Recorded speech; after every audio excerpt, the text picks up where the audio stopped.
All right. Okay. So, hi everyone. Welcome to another one of APSA's interactive sessions of the 2022-2023 academic year. We are pleased to host tonight's session with current trainees to answer questions specifically about secondary applications and this phase of the application cycle. And just as a reminder, tonight's webinar is a part of our ongoing supporting applicant webinar series, and we encourage all of you in attendance tonight to be on the lookout for the registration for our next session, which will be on August 25th. So I'd now like to have our wonderful panelists go around and introduce themselves, including your current institutions, your year in the program, and your research and clinical interests. And to be efficient, I'll call on you by name. So let's start with Megan. Thanks, Jenny. Hey everyone, my name is Megan. I am a rising M1, so just starting my MD PhD at the University of Pittsburgh and Carnegie Mellon University MSUP. My research interests are in hearing loss, auditory neuroscience, and like how our brain responds to hearing loss. And you can probably guess my clinical interests are in like ENT and otolaryngology. So yeah, I really benefited from these panels when I was applying. So happy to answer any questions.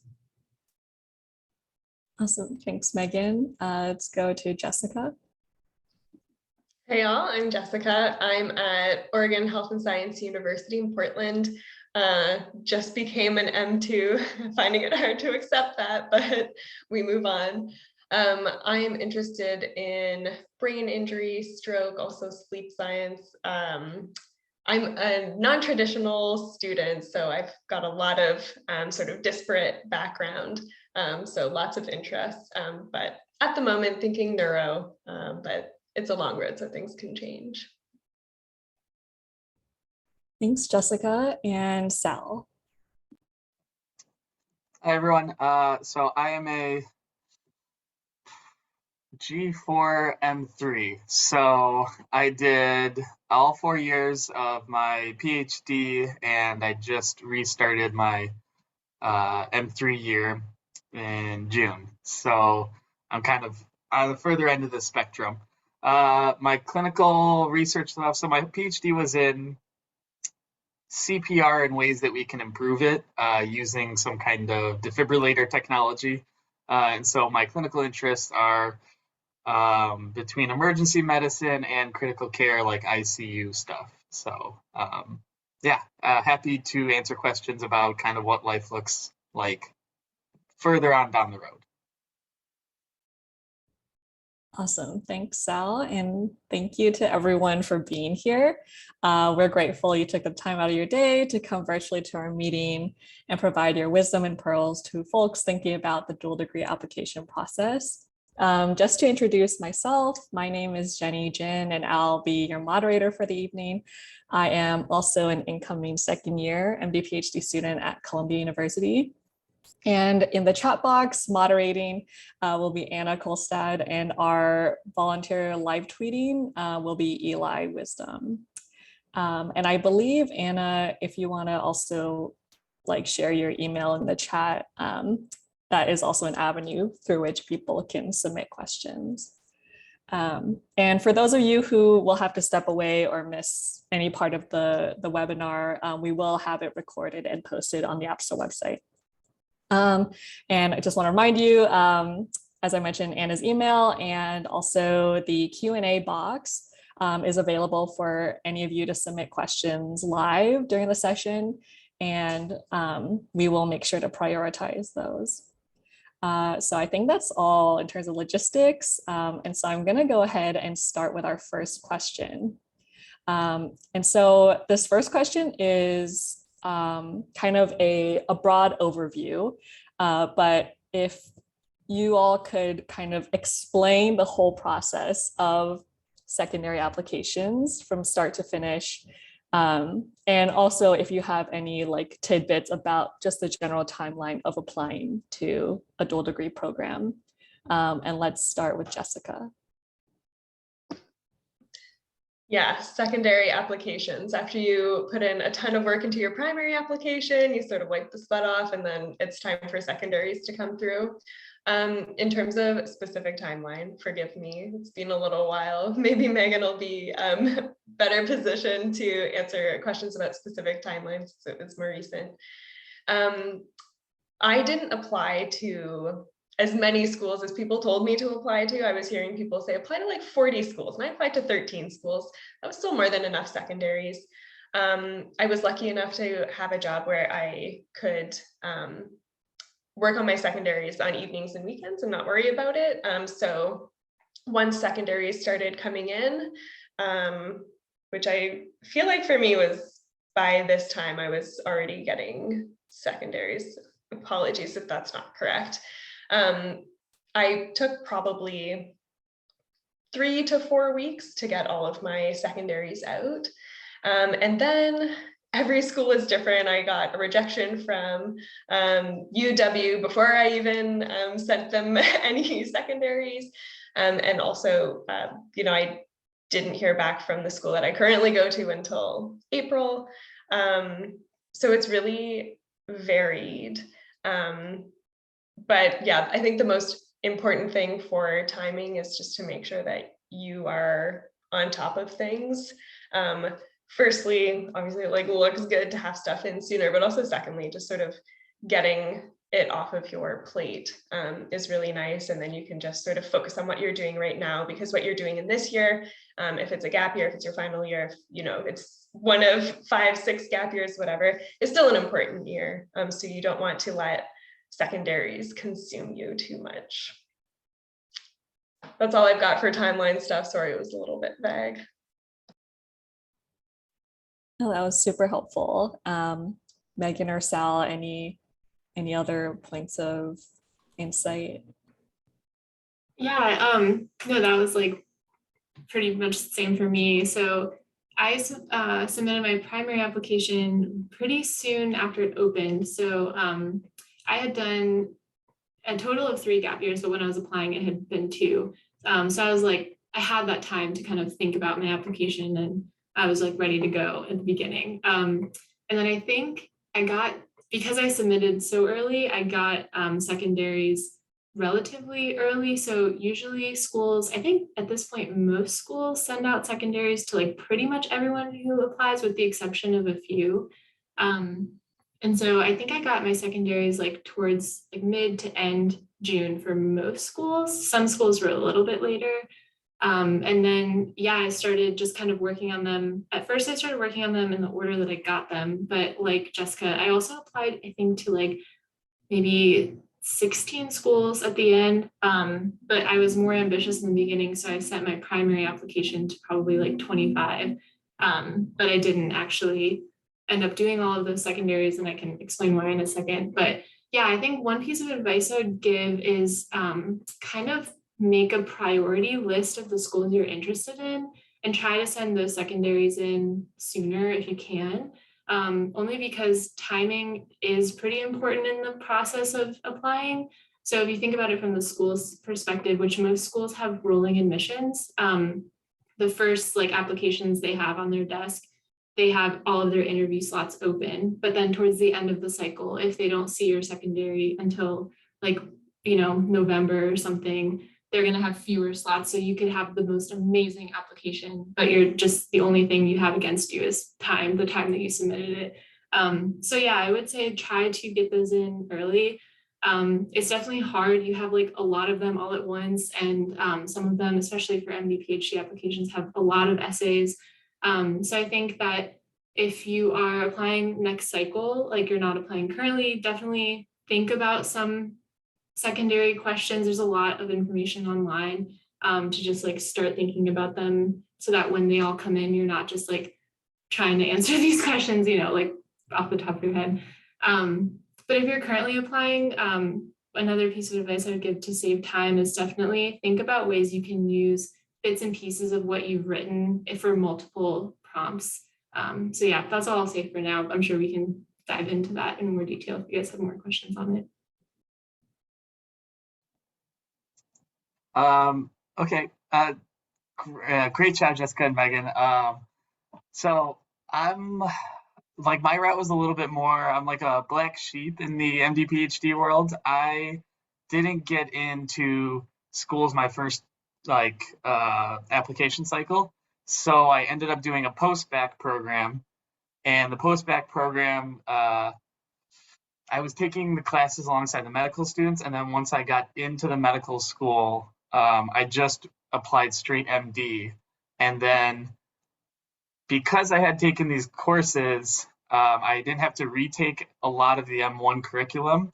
So I spent a lot of time in the lab because I found a lab at my school that was very similar to my undergrad lab. So I had this accelerated pathway, and I ended up applying to the PhD program during my M2 year.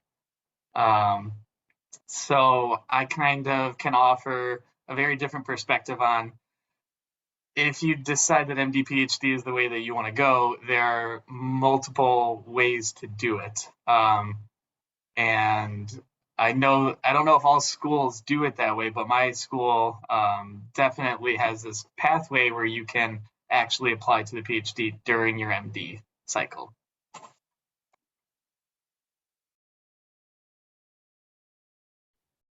Awesome. Thanks, everyone, for that helpful insight. Okay, so this has been kind of talked about already, but what are some of the common questions that are on secondaries, and specifically for people applying dual degree, what did you notice that were asked of applicants with that specifically? And let's start with Sal. So secondaries are kind of this opportunity to differentiate yourself or kind of be a little more like give some more like insight into as to who you are. So I remember a couple of things that I had were like hobbies and experiences that stuck out. Meaning like what was a experience that kind of reshaped your thought about a certain way or something like that. And so I have always given advice to people that I've talked to coming into Rosalind Franklin. I've always talked to them saying that they should really pick something that's about them and find something that's not necessarily medicine related, because I think that people try to they try to shoe in a medical story to prove that they have this passion for medicine, and I think a lot of times they end up telling a weak story because they've picked something that's just medically related, and everyone applying to medical school has a medical story, right? But if you can really tell a story about yourself that is individualized, and obviously these secondaries, you only have like 500 words or something like that, right? So you really have to find something concrete, but I would say take something very passionate. Like I have reviewed some of the secondaries that come through Rosalind Franklin, and we had one guy told us about his experience playing soccer and how playing with international people changed his perspective on all these things. And it was a very well received secondary and had nothing to do with medical school. So I feel like it is a little bit of a risk sometimes, and you feel very hesitant to not talk about your love for medicine. But if there is a question that asks something and gives an opportunity to talk about yourself, I would definitely pick something that you feel most passionate about. To follow up on what Sal is saying there, I think passion really shines through. It's also so much more fun to write about, of course, and that is obvious. I think also your secondaries are also a place where you can kind of control your own narrative. What do you want to talk about when it comes to they're getting the material, a lot of the questions ask you. So yeah, think sort of ahead to this moment when I'm actually going to have a conversation with this. What is going to make my face light up, make the person really respond to me? It's going to be stuff I'm really passionate about, regardless of what it is.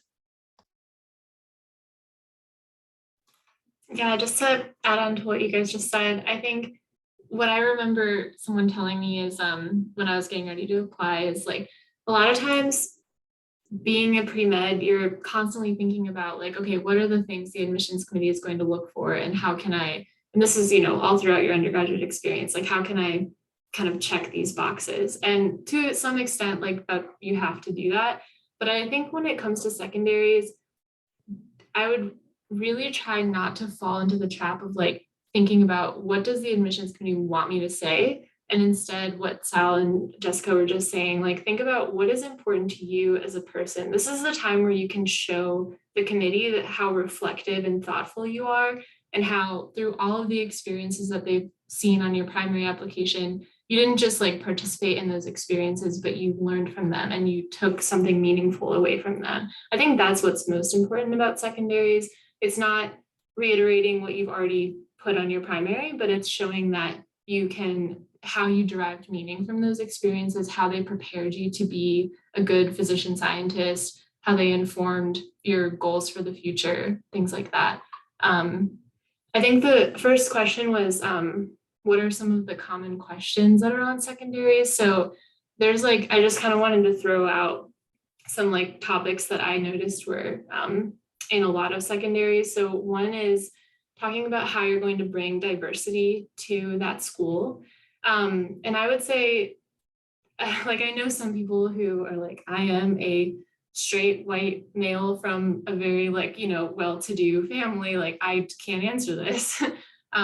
Which, like identity is a huge part of that, but also like there's ways you can be really creative with it. And so some people have written about like where they grew up, and like my one friend lived in the border between their state's wealthiest county and poorest county, and they talked about like their experiences of like being around people with like varying socioeconomic statuses and how they kind of how that shaped their worldview and like the experiences of the people that they knew. There's like ways you can think about what you bring that's going to be unique. That's really the essence of that essay. Another one is talking about what you've done during your gap years, if you took them. That's a really common one. How you've handled adversity, or how you're resilient, or something along those lines. And then I think there's maybe like strengths and weaknesses. Some schools have straight up just put on a question like, what's your biggest strength? What's your biggest weakness? Those are some of the ones that come to mind. I don't know if Sal and Jessica have other like prompts that they remember. You really hit them for me. Actually, I'm just looking back at this Excel sheet that I made with all of the prompts because I wanted to see ones that were similar. So I would just kind of like go for those first, because then it would take out like 4 essays that I had to do. Yeah, the resilience or like a challenge you went through, the diversity, definitely. Also, fit for the school is one that came up a couple of times, which wasn't always like my favorite one, because a lot of the time the like mission statements are really similar for a lot of the schools. Like, I just want to like train at a place that's like obviously great and you're great and we could be great together. There was a question in the chat about like the most challenging secondary question, and sometimes I found that a little bit difficult because it felt disingenuous to me, because I could say the same thing to a lot of schools because they have a lot of really similar values. But just to sort of address that question, this, I guess, is also an opportunity to go into the research side a little bit more, perhaps, and then also maybe looking at interesting student groups that they might have, or like advocacy opportunities, whatever it is. But yeah, Megan, you like hit on pretty much everyone that I can remember, plus the what's your fit for the school one. Yeah, definitely like what Jessica was saying. One thing that I did, it's not, I don't know if I recommend it, but I realized that I had a big like writing and arts background in my undergrad. And so what I would do is most schools have a medical humanities club or some kind of medical humanities tie-in.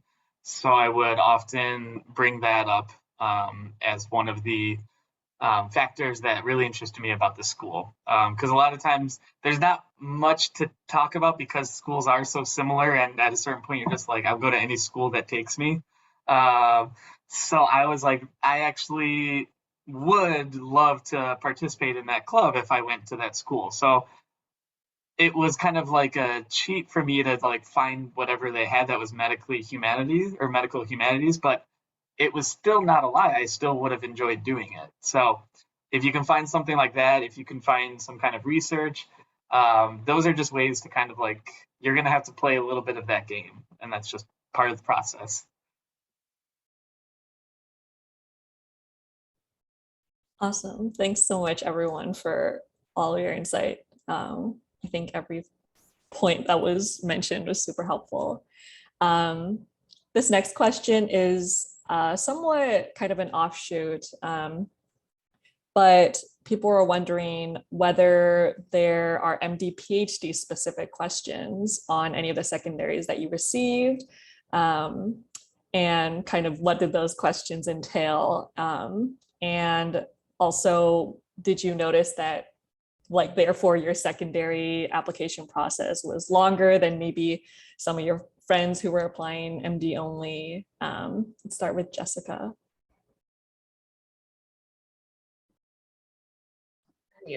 So I was looking back at my secondaries just now. Some of them did have like pretty extensive MD PhD specific questions. Some did not. I hate getting these kinds of answers in panels, like, well, it depends. But yeah, it really does. But a lot of them tended to be like questions about fit again, or questions about specific people that you'd want to work with, not binding or anything, but just showing that you've, had a look and that this will be a good fit for you in terms of the lab, not just the school.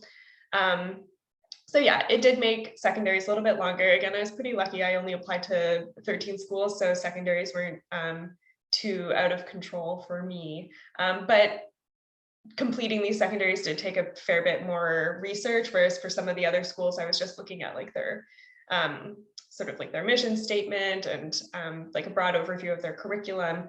Then you have to delve a little bit more into specific labs and programs and things like that for these schools, which you're probably doing already because you want to see whether these are good spots for you. But yeah, a little bit more work.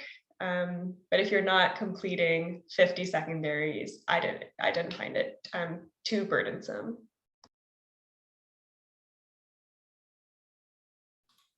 Yeah, there are definitely, totally agree with everything Jessica said. So I won't add too much, but yeah, there definitely are MD PhD specific questions on secondaries. Not every school, but for those schools, I applied to, I think 16 schools, and I would say like at least 2/3 of them had one or two questions. And yeah, I think that they are pretty much all related to research, because the secondaries for the medical school kind of cover like the more clinical side of things.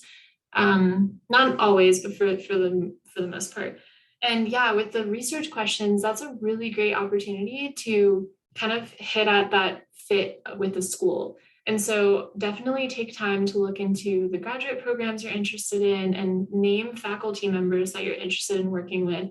That was some advice I had gotten before I applied, and I'm really glad I did, because in pretty much every interview that I had, people were like, oh, I saw you're interested in this person's research. Even if I wasn't interviewing with that person, they might know that person. And then it kind of like opened up conversation. But it also just shows that like you're really interested in that school. I mean, imagine from the admissions committee perspective, reading a secondary that's like very general, like, okay, I'm interested in this topic of study, versus reading an essay that's like, I'm interested in this topic of study, and these are like 5 people at your school that are doing this work, and this is where I could see myself contributing to this work. That's just a really great opportunity to like show how enthusiastic you are about that specific program, because remember, they're reading, potentially like thousands of applications. So yeah, and I think kind of going off what Jessica was saying earlier about number of schools, during this time that I was writing the MD PhD specific secondaries, I kind of had some like inner reflection of, do I actually want to go to this school? Because then I was writing like, I am interested in this research, and like there's this one person at the school that does it, and I'm thinking like, well, what if my rotation with that person doesn't work out very well? So yeah, I think like throughout this process, as you're doing secondaries, definitely ask yourself, like, if this was the only school you got into, would you go and can you achieve your research goals at that institution? And that for me, I ended up not applying to actually 10 schools for a combination of that reason, and then also kind of just running out of time and like submitting to the places I had most wanted to go to.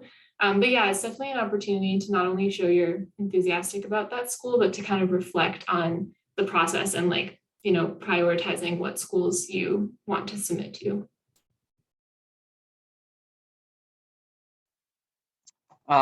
Yeah, I mean, not verbatim, of course, but a question was basically like, why do you want to be an MD PhD?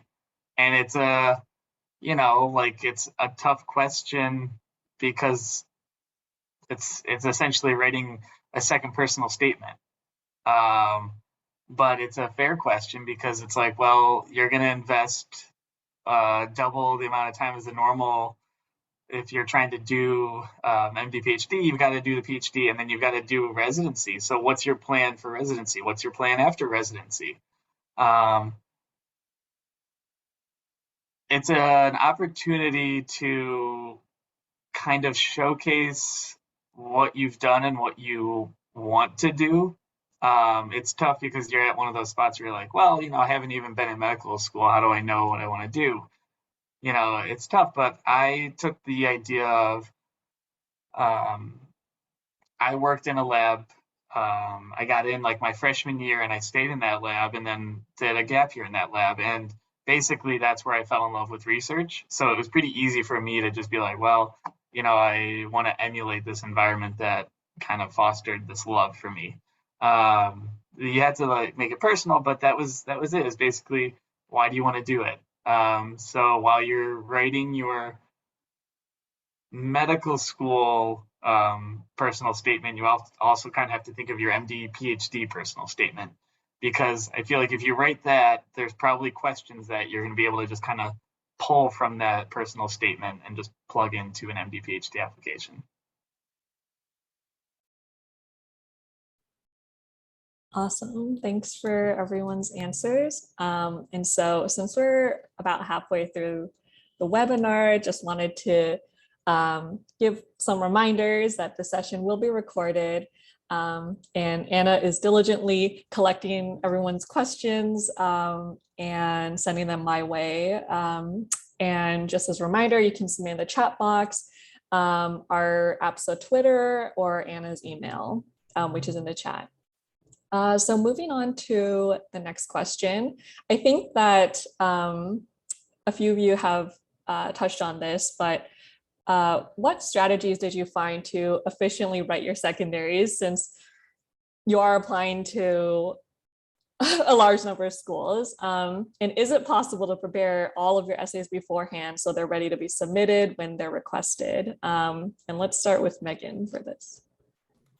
Yeah, so for me personally, I guess I just want to take a moment to, like, anyone watching this who's writing secondaries right now, for me, it was the hardest part of the application process. I was really overwhelmed because it's just like a lot of essays, and the primary, like, for sure what they're going to ask you on the primary, whereas the secondaries, like, there's a lot of schools actually use similar questions each year, but sometimes, you never know when you're going to get that curveball. So just keep going. You're doing great. Just wanted to throw some encouragement out there. You're going to get through this and you're going to get in. But yeah, so in terms of strategies, I tried a couple things. So one thing was putting all of the essays I wrote in this Excel sheet. And I think Jessica said she has something similar. And that way it's all in one document and you can like Control F certain phrases. So for example, like resiliency, or, if the question is about overcoming adversity, you can like quickly find things you've already written that are related to that. Because in a lot of these secondaries, they're going to ask something general like that. And then I would suggest like giving an example or telling a story, and then kind of like how you learned from that experience.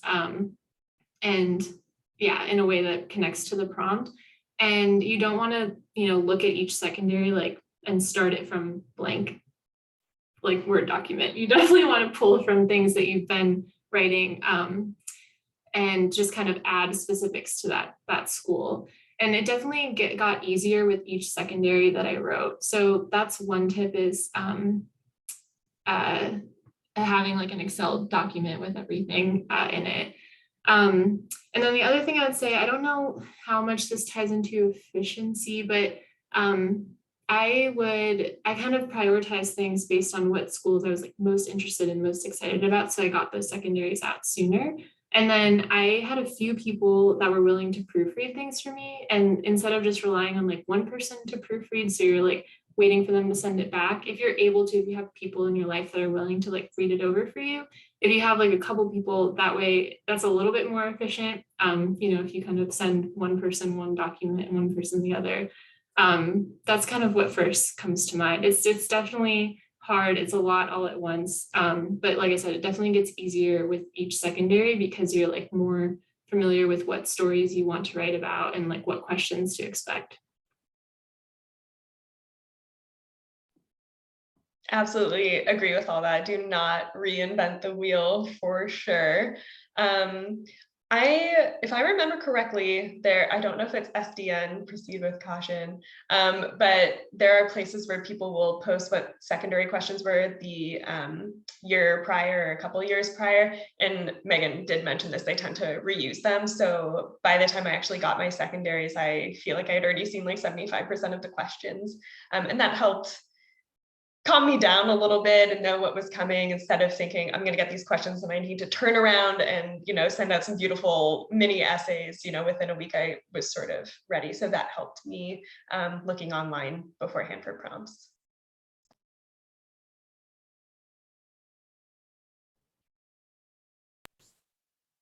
Yeah, you guys have covered all of it. It's a lot of copy and paste. It's a grind. I would spend I remember there was one afternoon where I was like cleaning the lab and the manager came in and she was like, "What are you doing here?" I was like, "I've got secondaries to write. I really don't want to do them." So I was doing everything I could not to write my secondaries. Yeah, you just have to sit down and do it. It's a lot of copy pasting and that's why it gets so challenging. I guess, so we did have, is it okay if I just answer the one question by Anissa? Yeah, totally fine. Okay. So Anissa asked, when you apply to a PhD program during your MD cycle, is the completion time the same as an MD PhD program? So I would say in some ways it might be faster because I'm not the only person in my school that's done it this way, where basically we had interest coming into medical school, and then we had either time during our M1 year or during the M1 summer, because we have kind of like the summer break before M2 year, and you get involved in a lab and you kind of fall in love with that lab, or at least you realize that you and the PI have an amazing like connection, or like just the environment is working for you. And so you actually like kind of have this head start and you get like a research project from the beginning, which is what happened with me. And then when I joined the PhD, instead of like starting up a lab, I was actually already applying for grants using my like preliminary results that I had started like collecting during the first 2 years of med school. I would have graduated the PhD in 3 years, but COVID hit and I wasn't able to get into the lab for a whole year. So, that's like fine, but that would have been a 3-year PhD, which is by most standards pretty quick. I think 4 years is about average. So yeah, it's definitely not going to delay you. I would say the major drawback is that I still paid tuition for M1, M2 year. Once I got into the PhD and now during my M3 and M4 year, tuition is covered and I get a stipend from the school. So that's really the major downside of doing it when you apply during your M2 year, is that some people might actually like give you retroactive, but probably not. Like once you've paid that money, that they're not going to pay you back. So that's the major downside, is that you have to pay for M1, M2 year, but otherwise I don't think the timeline changes at all. Okay. And also, actually, Sal, while we're on that topic, there was another question specifically for your experience. So what was specifically involved in your application process, and did you have to write the same essays that someone applying directly into an MD PhD program would write? So I can't speak for like other schools, but basically I did the MD, like got in that way, right? So I didn't have to do an MD PhD application. I just had to do, I guess it was. So basically I answered two questions that were about why I wanted to be, a physician scientist, and then what was my research experience that would justify my desire to be a physician scientist. Because if you've got like a summer or a semester of research and you're applying for this, you're not really going to be competitive as an applicant, I would say. A big part of it was the research experience that I had. And then when I got into the interview portion, I sat down with the dean of the graduate school, and he was like, okay, tell me about your experience. Tell me why you think you want to do this path. Because from the graduate school standpoint, they get less out of us meaning MD PhD students, they get less out of us than they do a standard graduate student. And they continue to pay for us at certain points. And that's varying by school and all that stuff. But you have to really convince them that you want to do this, and it's not just a like free ride that you're seeking out. If that answered the question. Yeah, or hopefully Yeah. whoever submitted that question found that helpful. Okay, so moving on to a more general question, and this applies to secondaries, but also just kind of every process of the application cycle, which is, how do you sell yourself well without feeling like you're overstating your accomplishments? And let's start with Megan for this. Wow, what a good question. So yeah, I think that I was constantly asking myself that question too. I just hated some questions. I just felt so like, yeah, not humble. But at the same time, you did do so much work to get to this point, and you want to communicate that to this admissions committee that has never met you, that's just reading your file. I think it does take a balance. I think that one thing, excuse me, I would say is, say you're trying to communicate that you were an awesome leader and you were in all these clubs, and you just kind of found your way to these like leadership positions because that's just who you are, and you wanted to communicate that. I think a way to do that in a like humble way is to rely on stories rather than like factually stating the characteristic you're trying to get across. Humans are storytellers. There's a lot of like, psychology research on this, that we react, very differently to stories than to someone just like telling us something.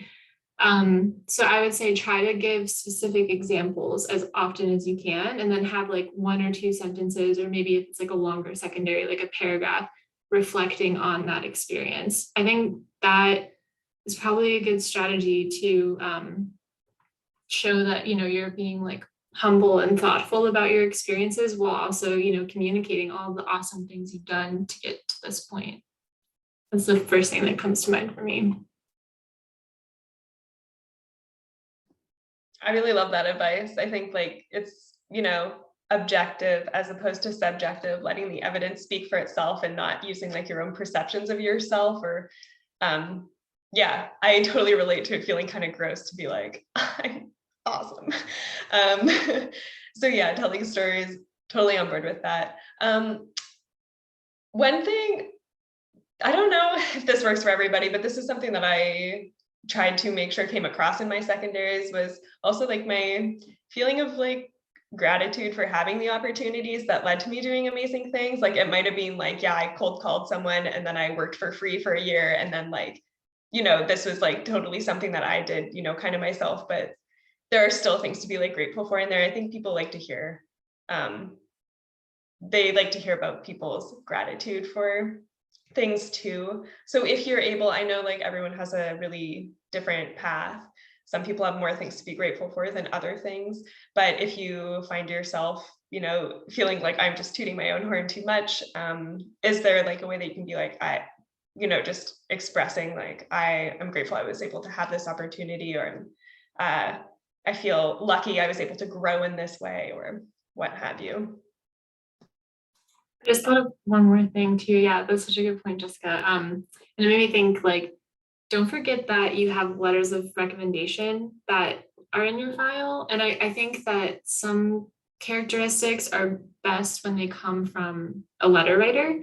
And so like one thing related to that is if you think that, like going with the leadership example again, if you think that one particular experience that you're someone is writing like a letter of recommendation related to for you, if you think that during that experience you developed some strength with like leadership or, you know, research skills or something, you can communicate that to your letter writer. A lot of letter writers really want you to be very explicit with like what that letter is, like what the people reading the letter are looking for, what you hope them to communicate. So you could say something like, you know, thank you for the opportunity to like work in your lab, for example. I feel like I learned how to be a leader through like X, Y, and Z while I was here. If you agree with that, would you be willing to put that in the letter or something along those lines?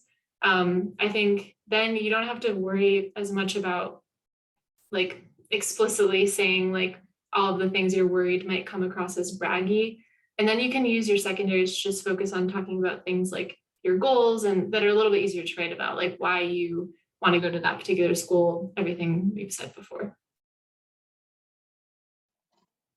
Yeah, I think even building off what Megan was saying, like there are opportunities to take what you gained from an experience and use that in your secondary. So you're not bragging about what you did. You're like, if you're the president of some organization, the skill that you got from that experience was something, right? So it's like you're dropping your accomplishment, or like, you know, like stating your accomplishment, but you're using it as a something that's like making you better, making you I don't know, something that's more enticing, you know, not just saying that you did it and you had like, you know, 50 members under your club name, something like that. Like that's more resume stuff.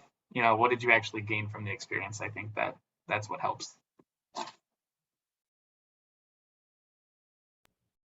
Yeah, I think that was all really helpful advice for kind of a tricky thing to navigate. So this is kind of a more general, not really related to secondaries, but kind of more of a personally directed question. So what are some unique non-traditional steps in your path before applying or deciding to apply to dual degree programs?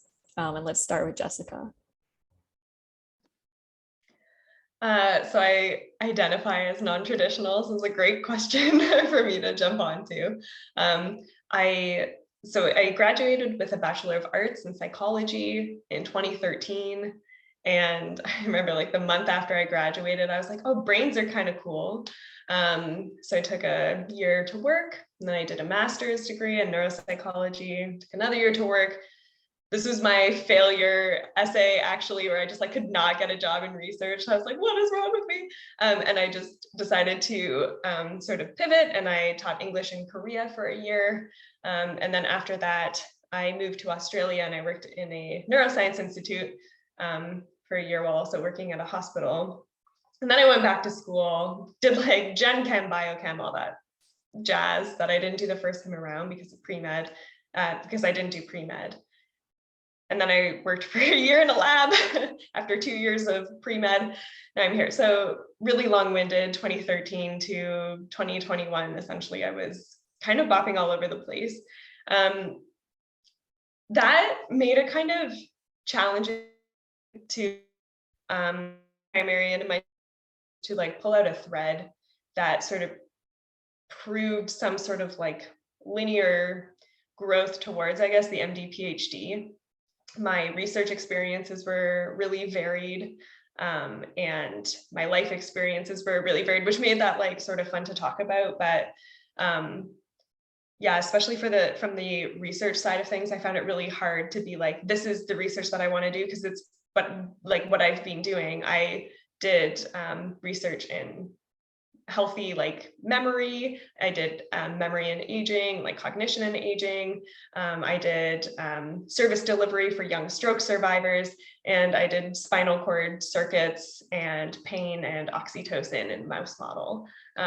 So it was really difficult for me to sort of weave a thread through there. It's still something that I struggle with now, like seeing all these like amazing accomplished people who've been in the same lab for years. And I feel like I've kind of bopped around. So why am I saying all this?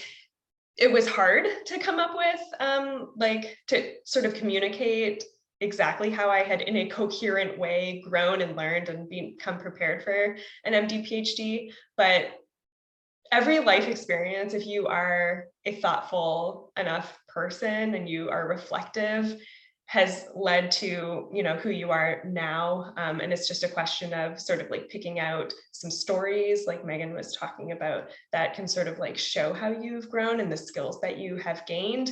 You know, like I taught English in Korea, which it's sort of hard to translate into, you know, I'm going to be a great scientist, but I'm, you know, really good with uncertainty now and like pivoting really quickly and not having all information and still needing to perform just based on like the workplace that I was in there, and also living in a place where I didn't speak the language. So having this sort of diverse path can make the secondaries a challenge, but I guarantee you they also like make you, they do prepare you for whatever you want to do, you know.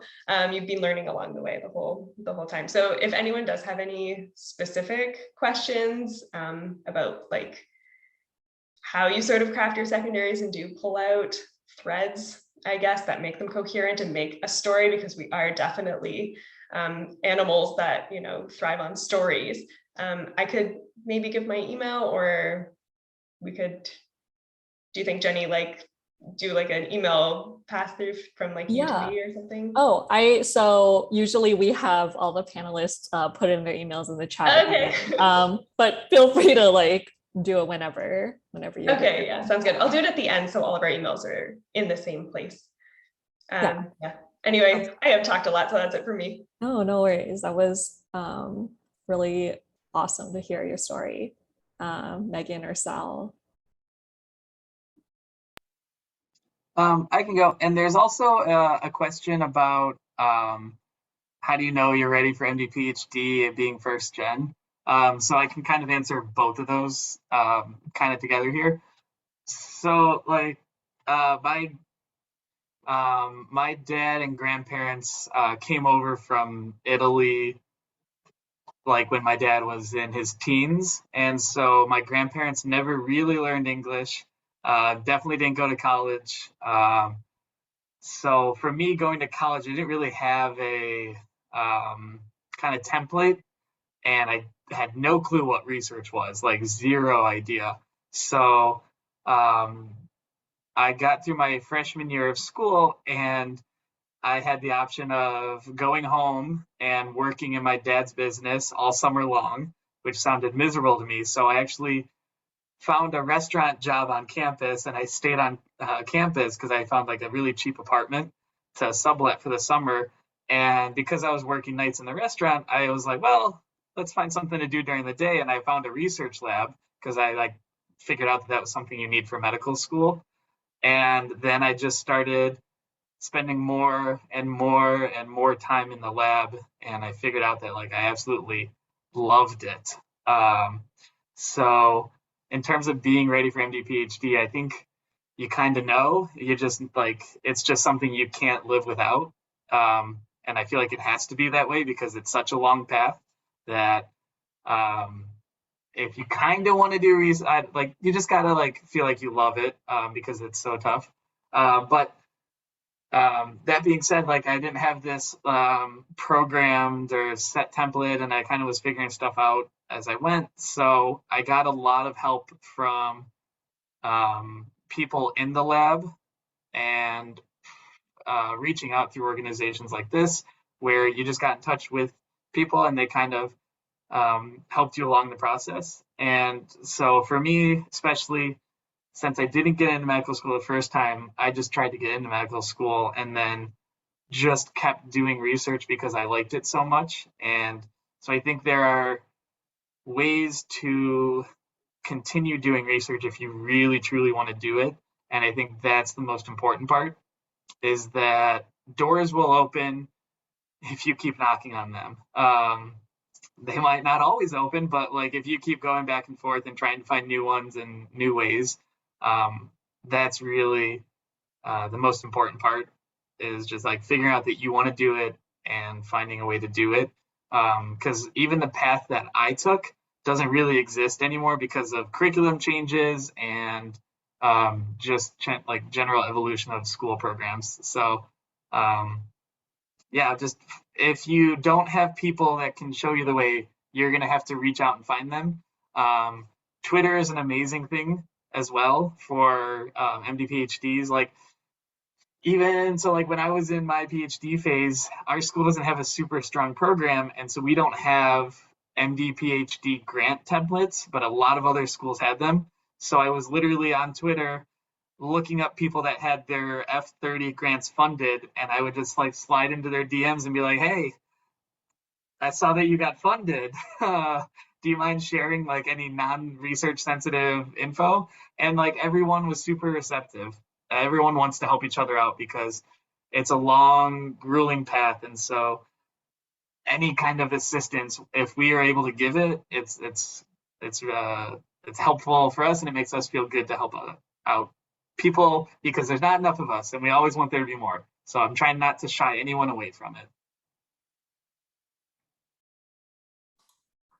Yeah, those are awesome answers, both of you guys. And yeah, that's such a good point about Twitter, and I'm gonna remember that when I'm working on my F30.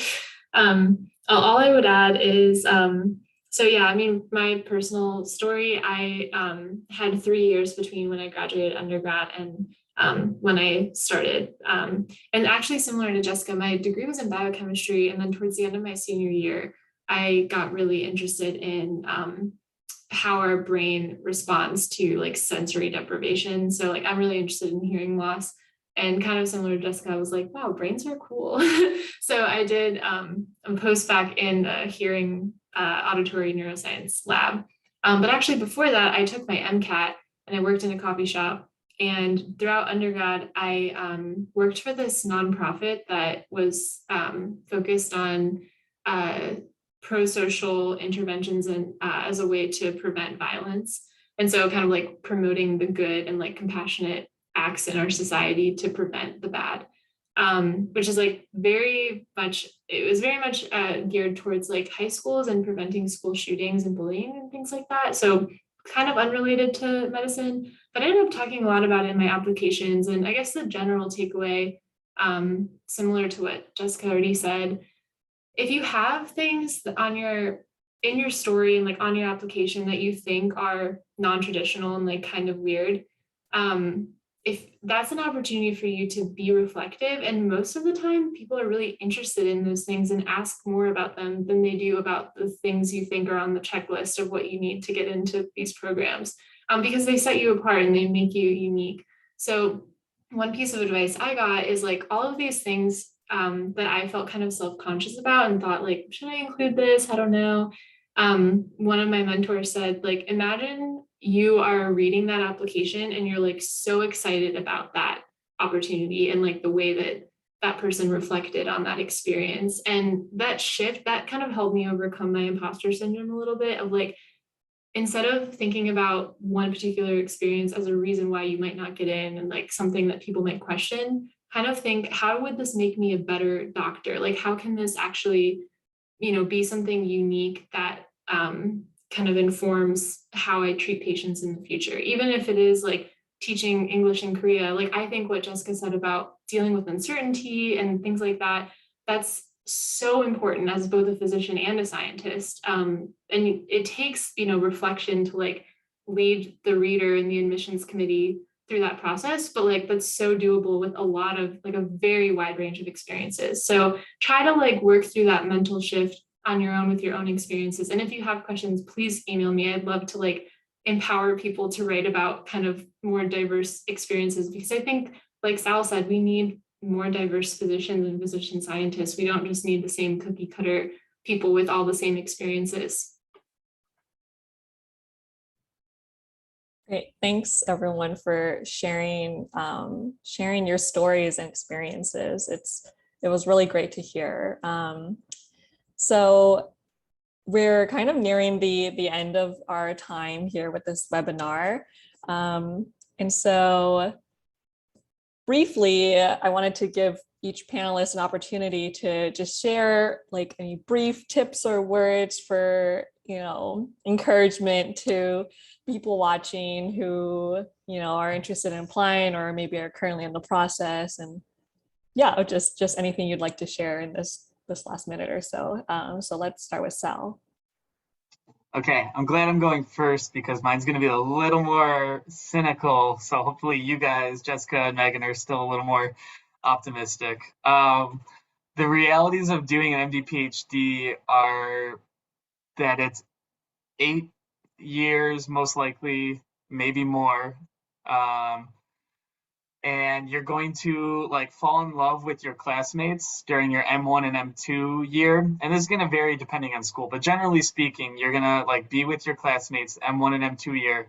And then at some point, they're going to continue on with their lives. And then you're going to continue on, but you're going to go into the lab and you're going to have a great experience and you're going to like struggle and grow and do all these cool things in the lab.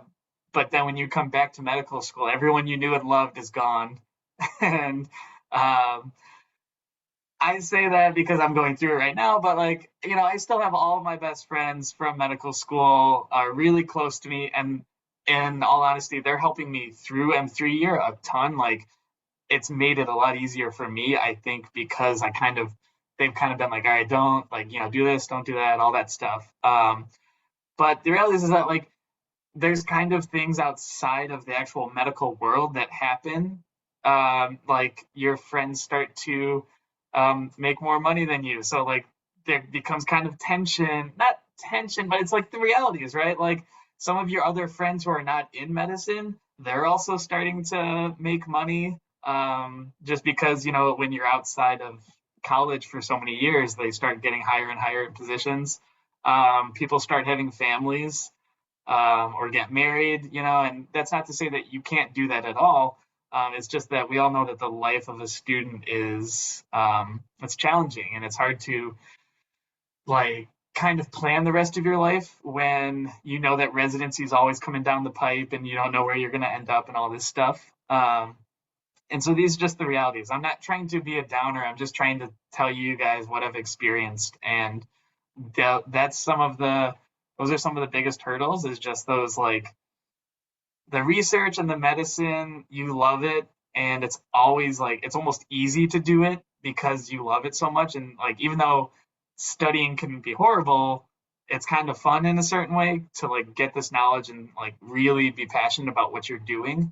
But there's a lot of stuff that happens in life. And even after I say all that, like timelines are flexible. Like, what's the big deal? It's only 4 more years. A lot of people have separate careers where they spend 3 or 4 years in a job that they hate, and then they go do something else with their life. So, like, I'm just trying to give you guys perspective that, like, it's not just, oh, you do your MD-PhD and everything's great, and you always love your life all the time. Like, there's valleys, there's peaks and valleys. And I think those are kind of the things that I didn't necessarily hear when I was applying.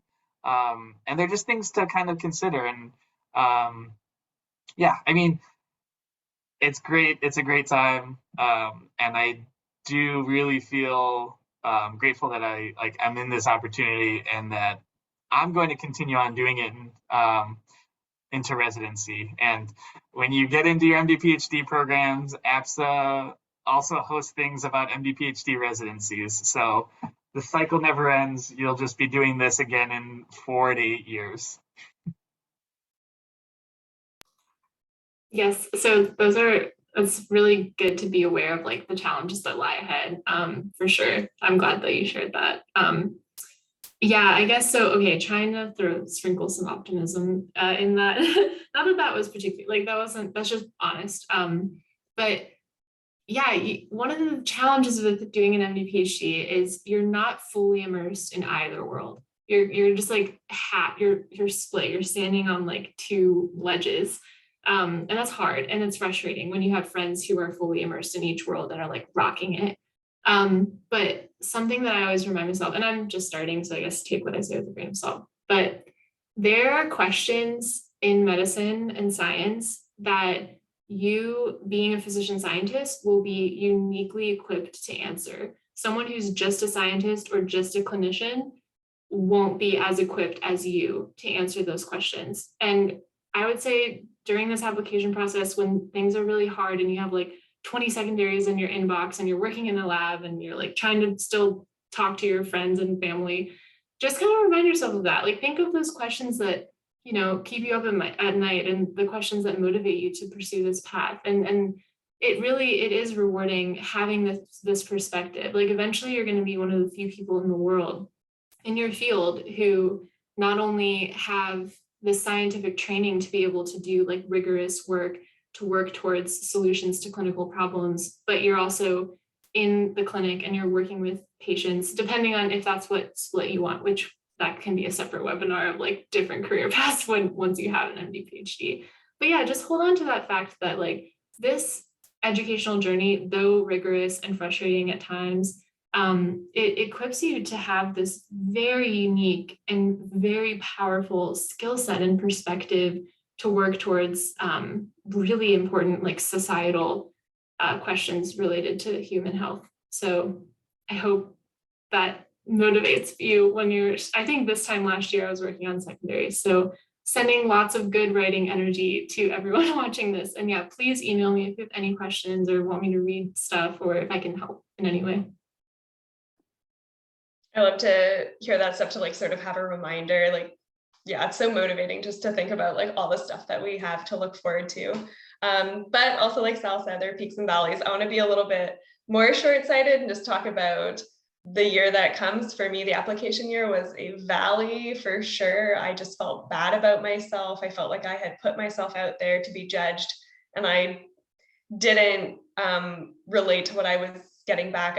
So just to be totally transparent, I had got 2 interviews and I got into one school pretty early and I was not interested in going to that school. I shouldn't have said secondaries like Megan was talking about. And then I got into my first choice in April. So that was like 6 months of me just feeling like there was something wrong with me, or that I had like misinterpreted how people responded to me, or I just like didn't really know the type of person that I was. So I just want to like call out now that this can be like a really difficult time, and it's normal to feel imposter syndrome. It's normal to feel kind of bad about yourself, but something that I think about a lot now, and I hope you can like take to heart, is that like everybody here can be exactly where I am. Like anyone here can do an amazing job as an MD PhD student, as a physician scientist thereafter. There are dozens of people who could have my spot and do just as good a job. One of the most like excellent students in our program applied multiple times. Like she just like had to like, you know, just like crawl her way into a program. Now I can't imagine our program without her. All this to say, like, try not to base your value on how these strangers evaluate you. You have value. You're going to be amazing physician scientists, like guaranteed. It may take an extra year, but you know, Sal was talking a little bit about like time. I know now a year can feel like a long time, but me being like so far out of school before I got, you know, sort of back into school, a year isn't, you know, it's not the end of the world. And because you have to take another year to get in and, you know, become the amazing physician scientist that you're going to be, doesn't mean that you have less value than someone who takes 1 year to get in. So yeah, stay strong, and also sending out those good vibes for writing.